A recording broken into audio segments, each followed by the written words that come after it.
Ayan po.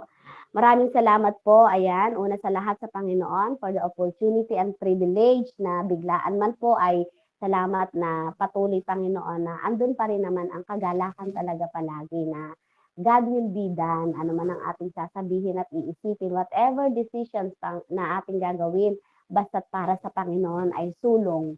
Ayan, paki-hype po ang mga taong laging sumusulong sa gawain ng Panginoon. Amen. At patuloy na naririyan, nagmamahal sa ating Diyos. Amen. So ngayon po, atin pong basahin ang Mateo 19, verse 16 to 24 lang po ano. Sabi po dito, ang binatang mayaman. Amen. May isa namang lalaking lumapit kay Jesus at nagtanong, Guro, anong mabuting bagay ang dapat kong gawin upang makamtan ko ang buhay na walang hanggan? Ulitin ko po, ang tanong po ng lalaki, Guro, anong mabuting bagay ang dapat kong gawin upang makamtan ko ang buhay na walang hanggan? Sumagot si Jesus, bakit mo ako tinatanong kung ano ang mabuti? Iisa lang ang mabuti. Ngunit kung nais mong magkamit ng buhay na walang hanggan, sundin mo ang mga utos ng Diyos. Alin sa mga iyon? Tanong niya. Sumagot si Jesus, huwag kang papatay, huwag kang mangangalunya, huwag kang magnanakaw, huwag kang sasaksi ng walang katotohanan, igalang mo ang iyong ama at ina, at ibigin mo ang iyong kapwa gaya ng pag-ibig mo sa iyong sarili. Sinabi ng binata, sinusunod ko na po ang lahat ng iyan. Ano pa po ang dapat kong gawin? Ulitin ko po yung muling sinabi ng binata. Sinabi ng binata, sinusunod ko na po ang lahat ng iyan. Ano pa po ang dapat kong gawin? Sumagot si Jesus, kung ibig mong maging ganap, ipagbili mo ang lahat ng iyong ari-arian at ipamahagi sa mga mahihirap at magkakaroon ka ng kayamanan sa langit. Pagkatapos, bumalik ka at sumunod sa akin. Pagkarinig nito, malungkot na umalis ang binata sapagkat siya'y napakayaman. Sinabi ni Jesus sa kanyang mga alagad, tandaan ninyo, napakahirap sa isang mayaman ang makapasok sa kaharian ng langit. Last verse, 24. Sinasabi ko rin sa inyo, mas madali pang makadaan sa butas ng karayom ng isang kamelyo kaysa makapasok sa kaharian ng Diyos ang isang mayaman. Amen. Purihin po ang Panginoon sa kanyang salita. Amen. Hallelujah, Lord God. Sige po. Kung napansin niyo po, sa atin pong pagbabasa, palagi ko pong inuulit kung ano yung tanong ng lalaki at yung naging tugon ng lalaki. Meron po kasi siya dito po akong nakita sa akin pong pagbabasa. Salamat sa wisdom ng Panginoon. Sa akin pong pagbabasa na parang meron siyang similarity, parehas din, kanyang sinabi. Palagi po siyang nagtatanong na kung ano pa yung dapat niyang gawin. Amen. Kung ano pa yung dapat niyang gawin.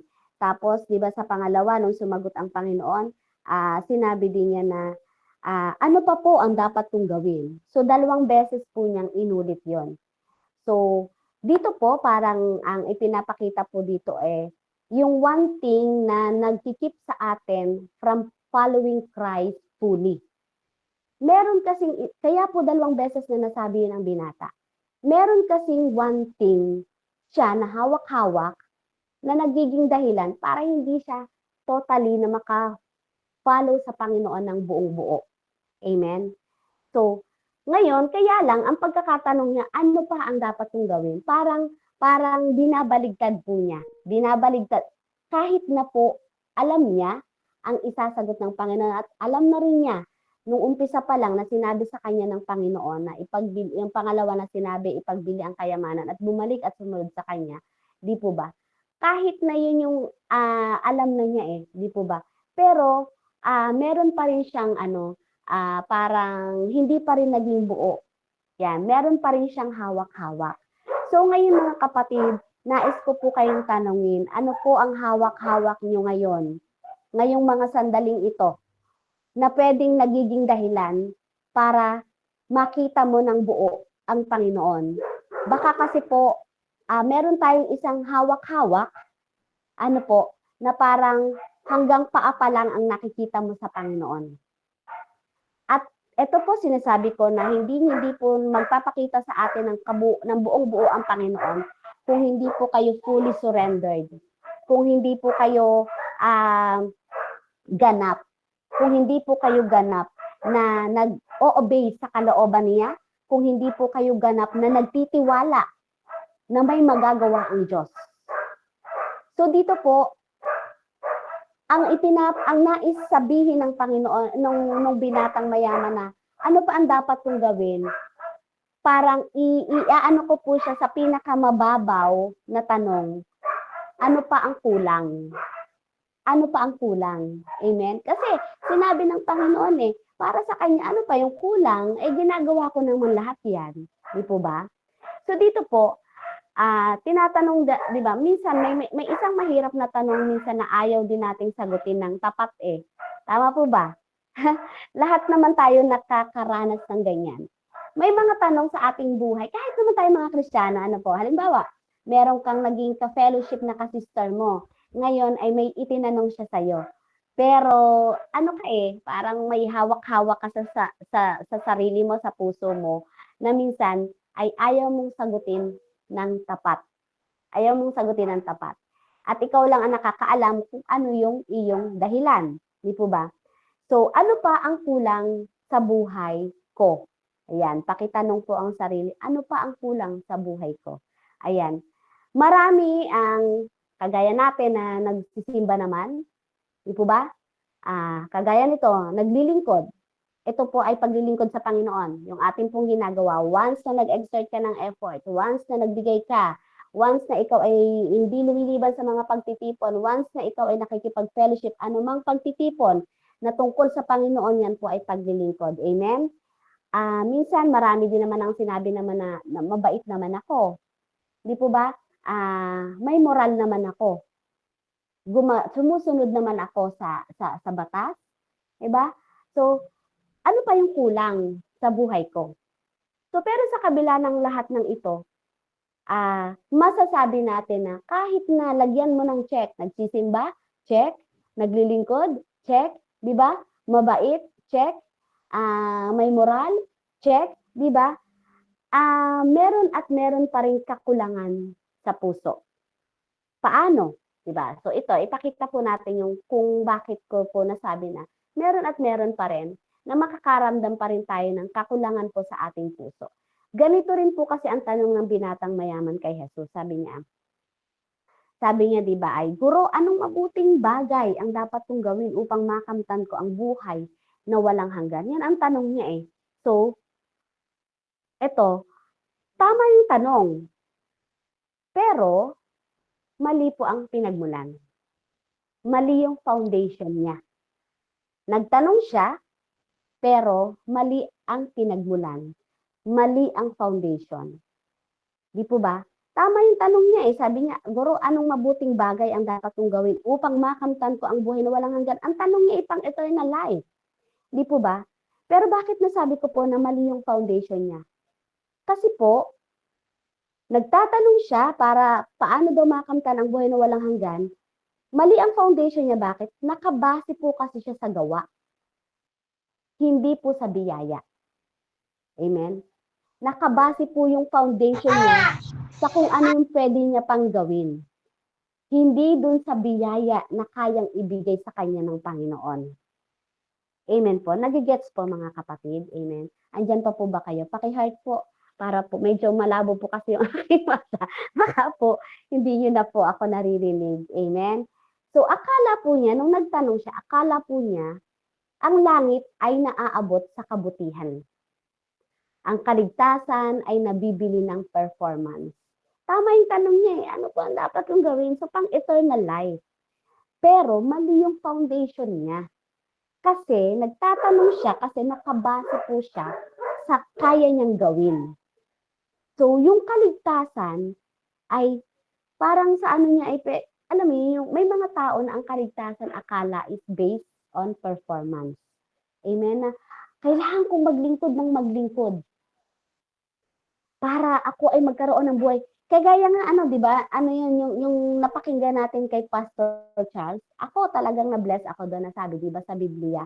Naririnig ko rin kasi talaga siya sa mga pastor. Naririnig ko rin siya sa church, sa pulpito na ang naglilingkod hanggang sa dulo ang maliligtas.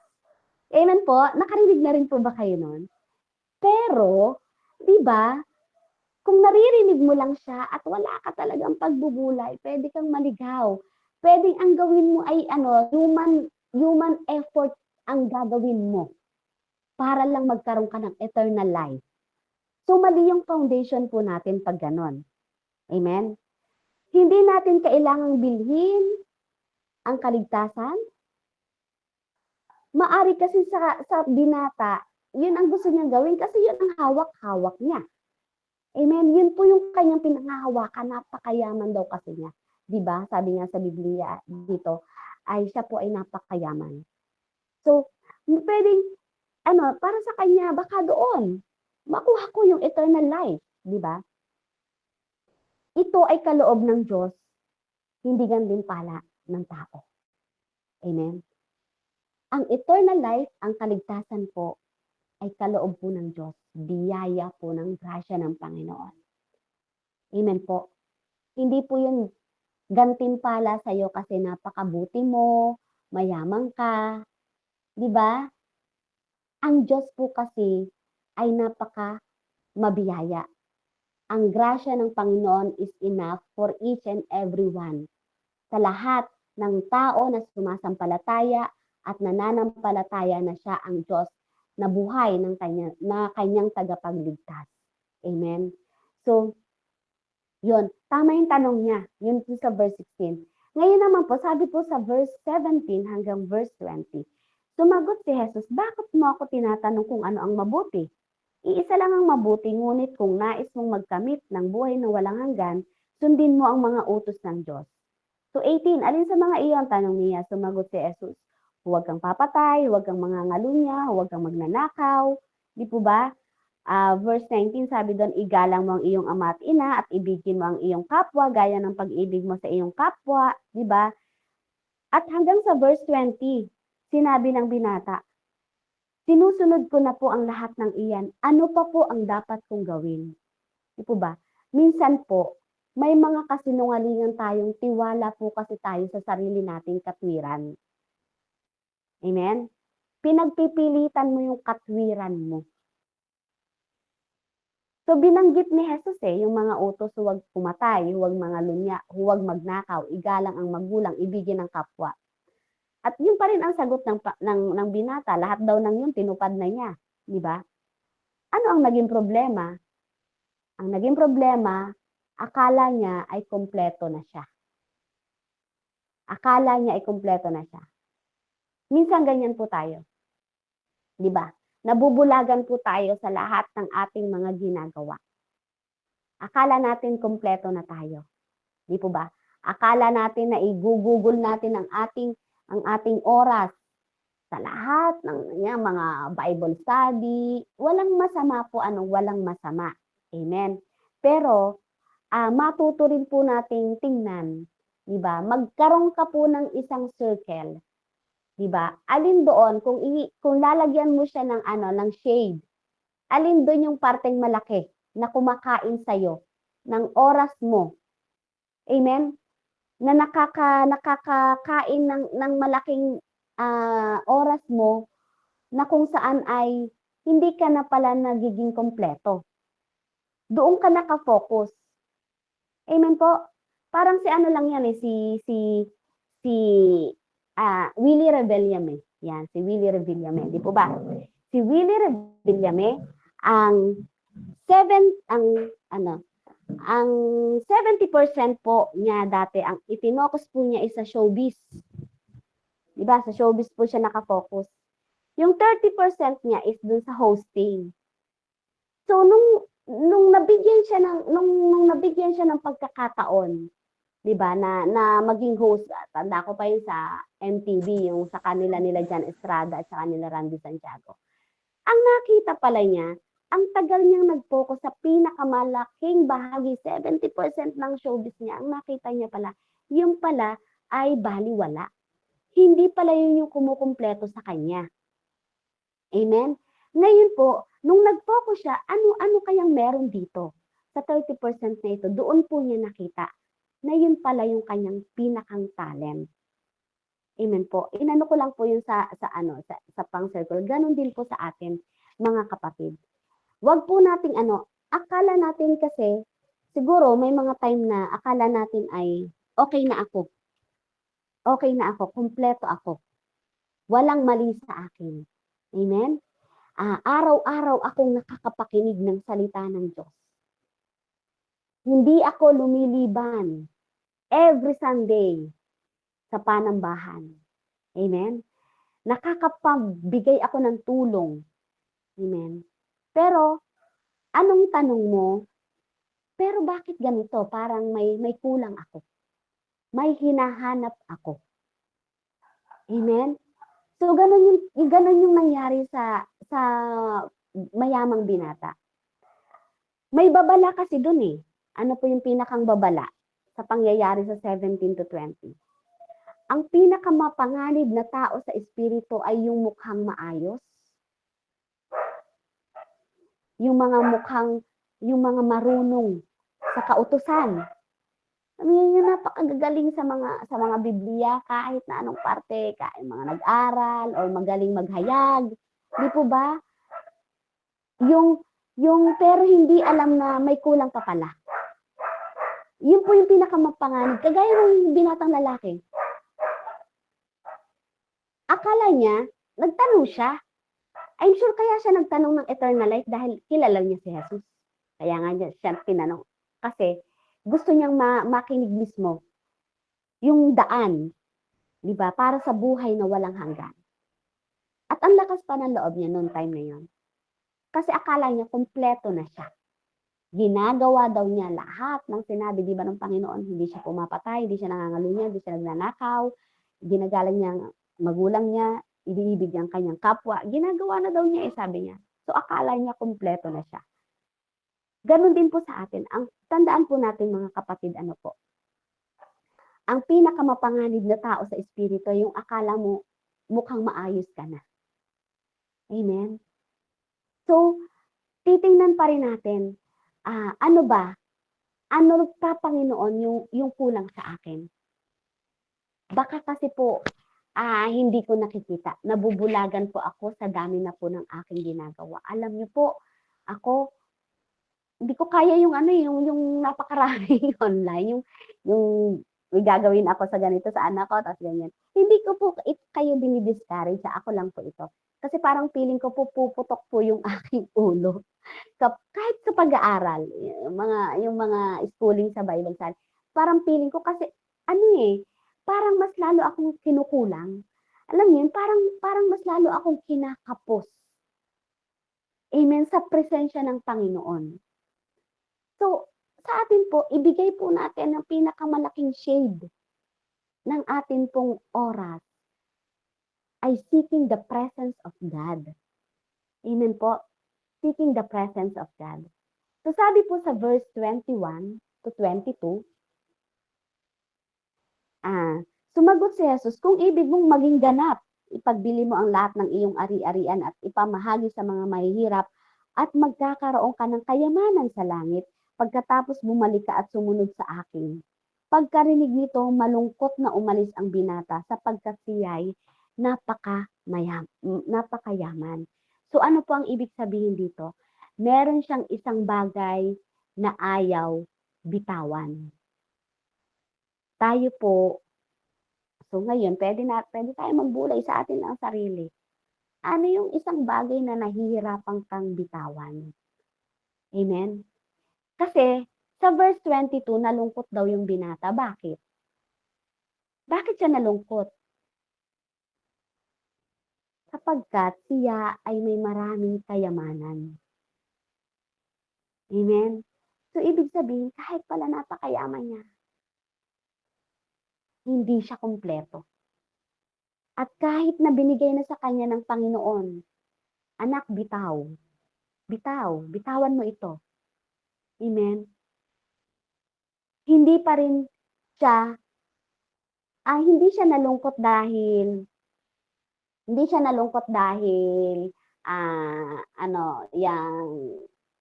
yung sinabi ng Panginoon na gano'n ano. Kasi ang totoo, hindi siya nalungkot dahil marami siyang kayamanan ano. Ang totoo, hindi naman pera kasi yung tunay na problema. Ang problema po ay kung ano yung nagkokontrol sa puso niya. Kaya po siya nakaramdam ng lungkot. Amen? Hindi po yung kayamanan niya, kundi ang tunay na problema po nung lalaking mayaman ay yung nagkokontrol sa kanyang puso. At yun po yung pera, yung kayamanan po niya. So, puso po pala ang may problema. Hindi po yung hawak-hawak niyang kayamanan. Yung kanyang puso ang may problema. Amen? May mga Kristiyano po mga kapatid ngayon na kayang isuko ang oras. Tama po ano? Kayang isuko ang bisyo. Tama rin po. Di po ba? Pero, pagdating po sa pera, pagdating sa relasyon, pagdating sa pangarap, pagdating sa mga seguridad muna, unahin muna. Ito muna, Lord, mamaya ka na po.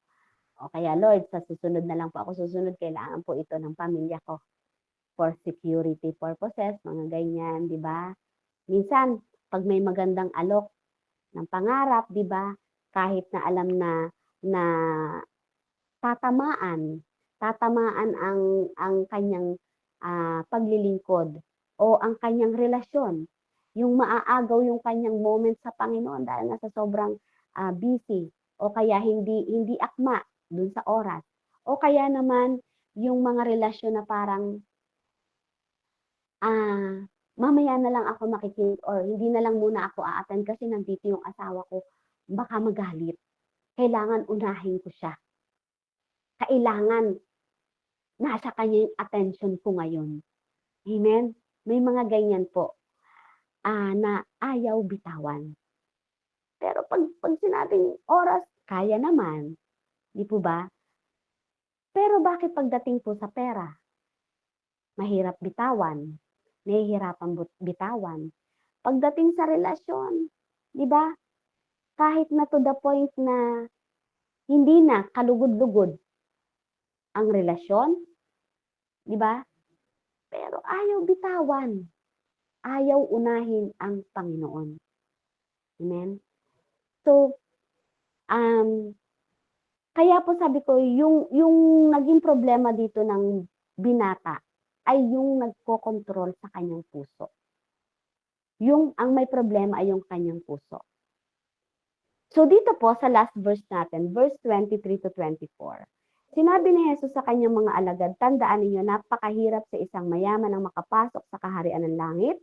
Sinasabi ko rin sa inyo, mas madali pang makadaan sa butas ng karayom ang isang kamelyo kaysa makapasok sa kaharian ng Diyos ang isang mayaman.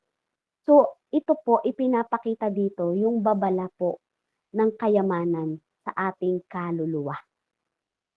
Nagbababala po ang kayamanan sa ating kaluluwa. Hindi sinasabing masama ang yaman. Ang masama po ay kapag ang yaman ang naging Diyos mo.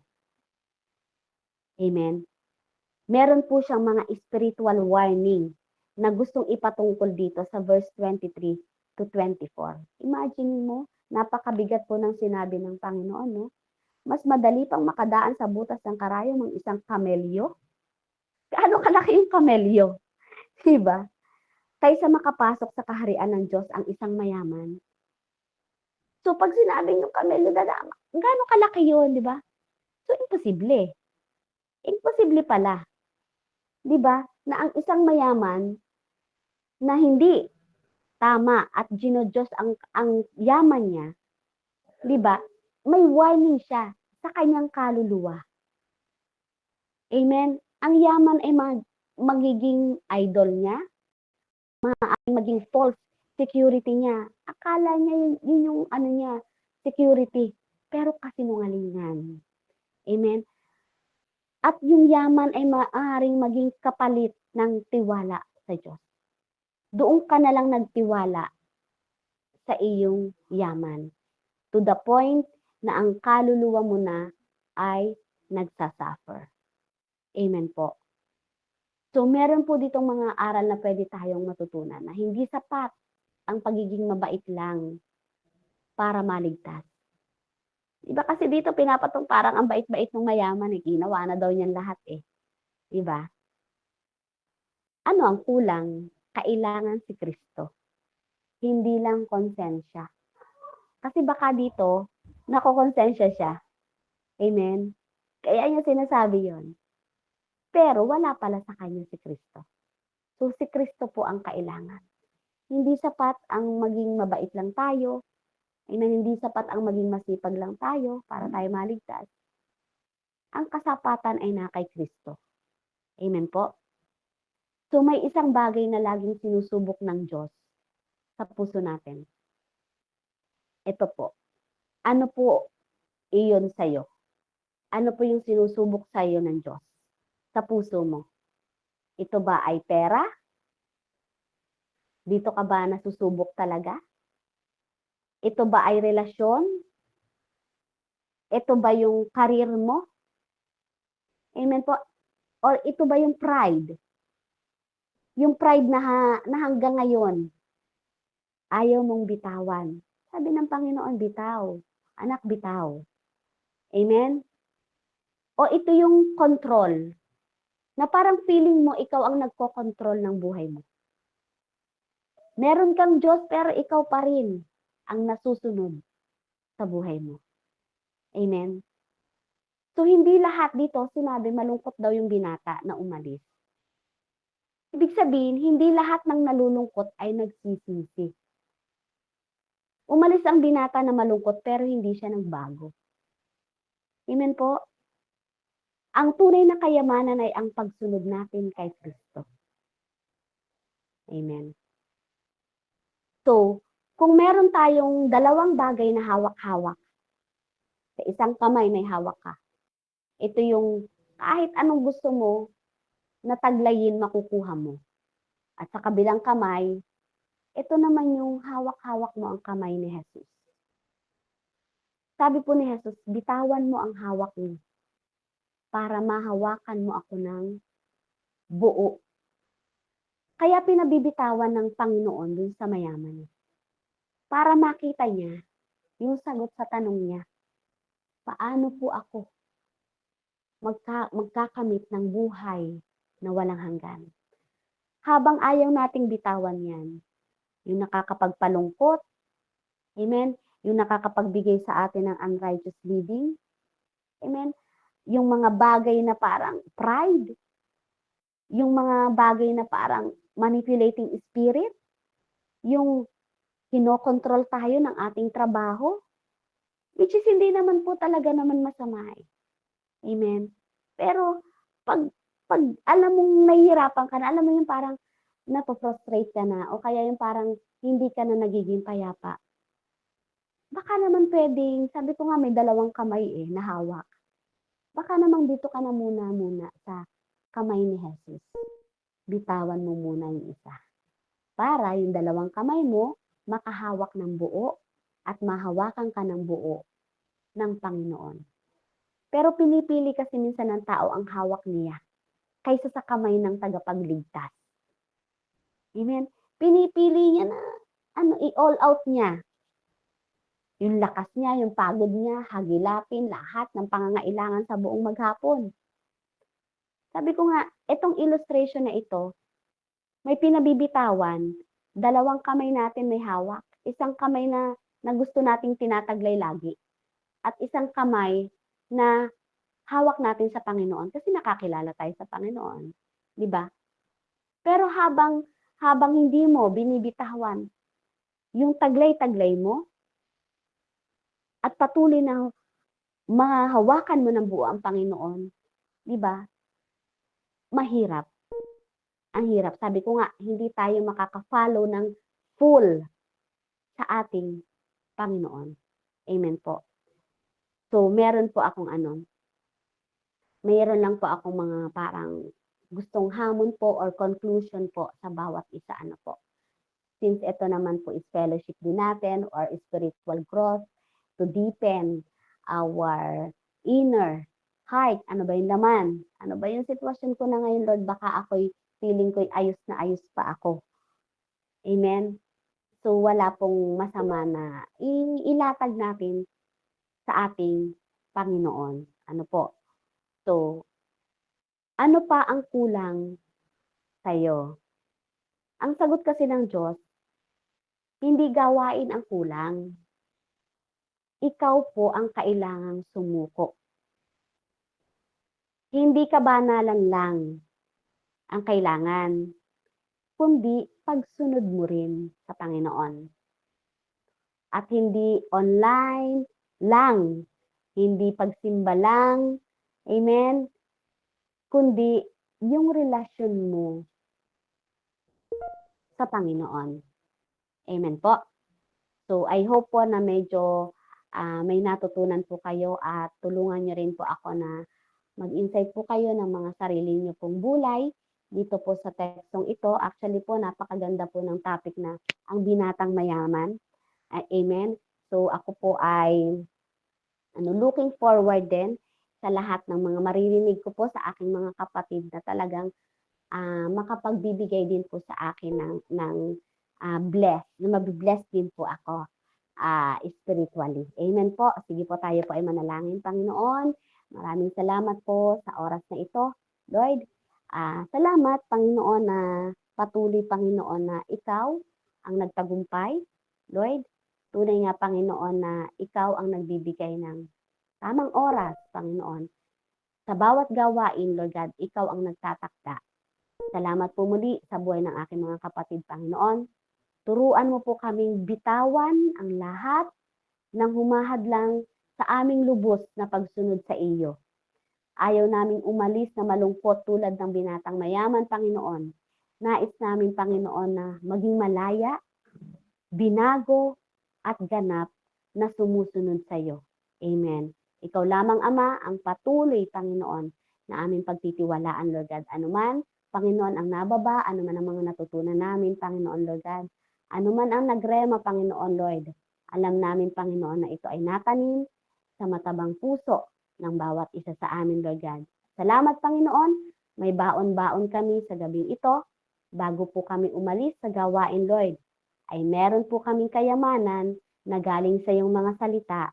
At ito po, Panginoon, ay ikaw, Jesus, ang tamang pagsunod, ang tamang relasyon namin, at ang mga bagay, Panginoon, na nais mong pabitawan sa amin, Lord God, ay isinusuko namin sa iyong paanan. Maraming salamat po, Ama. Sa iyo po ang papuri, pagluwalhati, pagdakila. In Jesus' name, Amen. Amen po. Maraming salamat po sa bawat isa and glory to God po.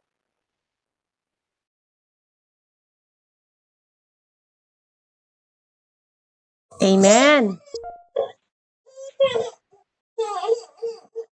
Ayan, nasa na aking... Ay, sandali po. Nawala, nahati yung aking phone.